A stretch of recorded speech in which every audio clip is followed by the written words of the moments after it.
Bonjour, toujours dans le cadre de la nouvelle fantastique, je vais vous proposer aujourd'hui une activité de production écrite qui a pour objectif de rédiger un récit fantastique. Alors tout d'abord, je vous propose le sujet suivant.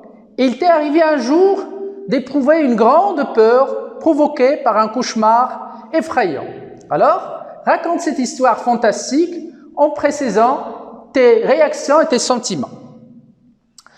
Pour expliciter ce sujet, je vais commencer tout d'abord par le repérage des mots-clés. Nous avons tout d'abord peur, cauchemar, effrayant et histoire fantastique.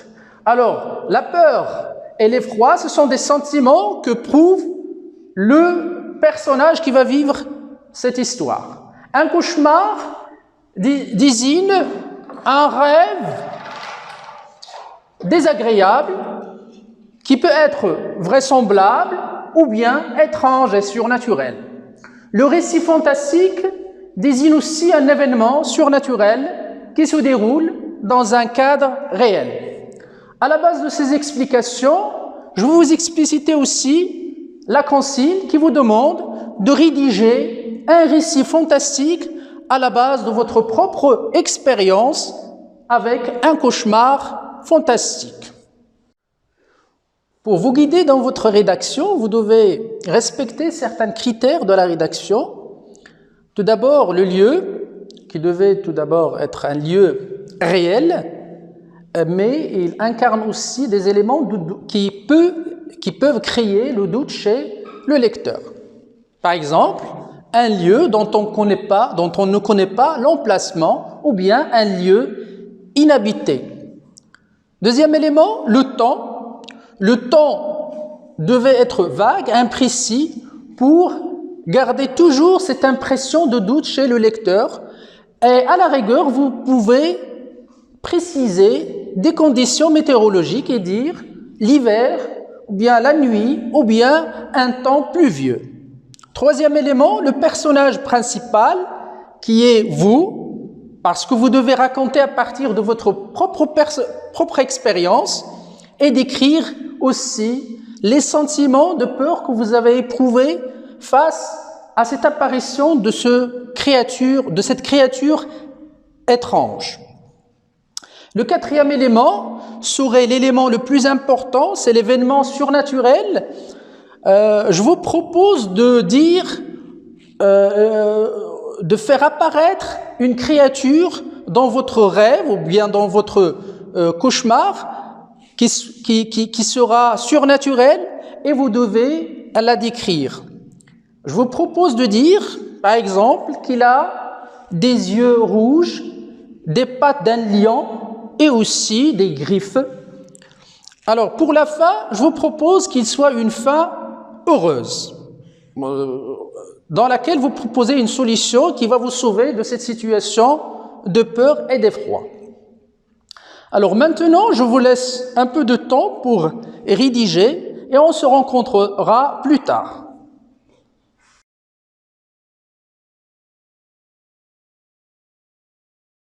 Alors, guidé par le tableau dans lequel on a inscrit des éléments qui vont nous servir dans la rédaction, alors on a abouti à cet exemple de texte. Il faisait beau, j'étais dans une ville très calme, dont les rues semblaient vides. J'avais l'impression que tous ses habitants l'avaient quitté. Soudain, une personne robuste vint vers moi. Au moment où je m'étais approché de lui pour savoir les raisons de l'absence des citoyens, je me rendis compte qu'il avait des yeux rouges, des pattes d'un lion et des griffes avec lesquelles il s'apprêtait de m'attaquer. Je sentis un grand effroi. J'avais le cœur qui battait la chamade. J'avais l'impression de ne pas pouvoir fuir. La créature s'approchait de moi. Je hurlais de toute ma force lorsqu'une main si douce me secoua. C'était ma mère. Il me sauva d'un horrible cauchemar. Bien maintenant, on va vérifier ce que ce texte a répondu aux critères qu'on a inscrits dans le tableau auparavant. Tout d'abord, on va décomposer ce texte selon les étapes de schéma narratif. Alors, tout d'abord, la situation initiale qui commence dès le début jusqu'à l'avait quitté. Alors, cette situation, comme désigné son rôle, elle a pour but de présenter le cadre spatio-temporel. Tout d'abord, on a dit que le temps, on devait présenter le temps à travers ses conditions. Alors, on a dit qu'il faisait un beau temps. Ainsi, pour le lieu, on a précisé qu'il était un lieu étrange parce que il y avait le calme et les rues étaient vides. À tel point, je viens de dire que le personnage avait l'impression que cette ville est désertée.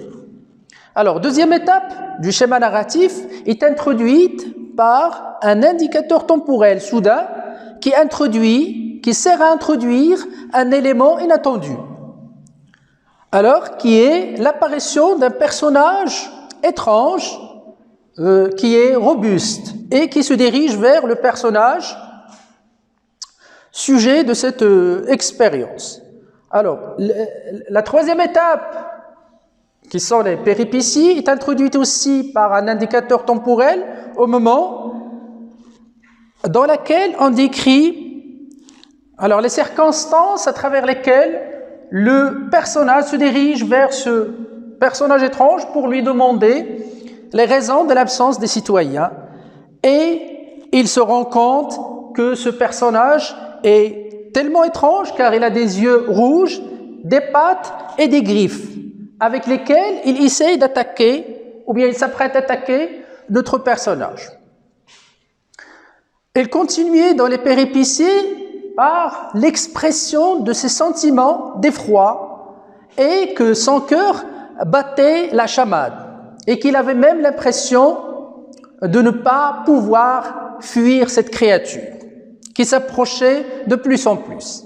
Alors, le personnage finit par hurler de toute sa force. La solution vient avec les caresses de sa maman, avec sa main douce qui le secoue et le sauve de cet horrible cauchemar. Alors, c'est ainsi, on voit que cette rédaction a respecté les critères qu'on a déjà mentionnés dans le tableau.